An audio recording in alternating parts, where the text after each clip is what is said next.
Guyyaa tokkotu ture. Guyyaan isaas guyyaa jimaataati.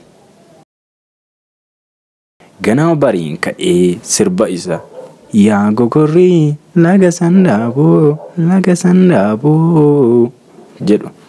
Sagalee koo isa nama mitiitii simbirroo nagaadhaan teessee sandaaba boqqolloo funaannattu yuunaasuudhaan kuffisu kanaan siiquu itti makee laga eeguu godoo keessa taa'ee sangoota sa'aatii ciree booda hojii hojjettu tissaa utuun jiru yeroo mukan irra taa'aa jiru irraa gara duuba kootti garagalu nama dhaabbatee fedhii guutummaadhaan of haga wallaalutti sagalee koo haa ta'u sirbicha haa ta'u nama dhaabbatee sagalee lasas godhee irra naaf hin deebitu jedhuun arge.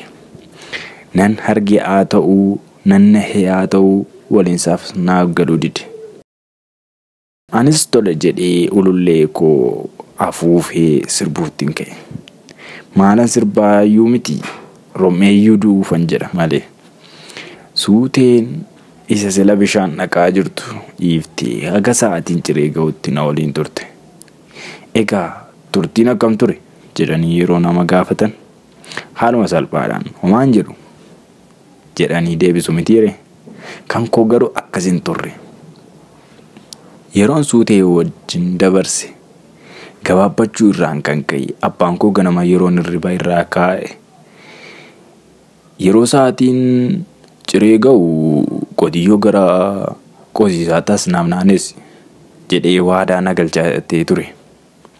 Angaruu kana hunda dagadhee yaada koo suutee irra kaa'een jira. Hojiin koos ishee bashannansiisuu qofa haga natti fakkaatutti maaliif akkan ba'es dagadheera. Yeroo suuteen wayyoo jettu al tokkotti waan hunda yaadadhe. Isheenis bishaan waraabuu isa laga dhaqaa jirtu irraanfattee anis isan qotiyyoo tissaa jiru irraanfadhee lakka isheen kan ishee yaadatteefu yeroo haati ishee garasii maal jarana mucaa koo maaltu fudhate jedhanii barbaacha kaa'anidha. Angaruu kan koo malee kan ishee natti hin dhaga'amne ture. Qotiyyoon tiksuudhaaf ba'e midhaan namticha yeroo hunda abbaa koo wajjin warra rakkisan tokko dhaqanii jalaa nyaatani. Namtichis yeroon ol jedhee dhaggeeffadhu abbaa koo wajjin wal arrabsaa jiru.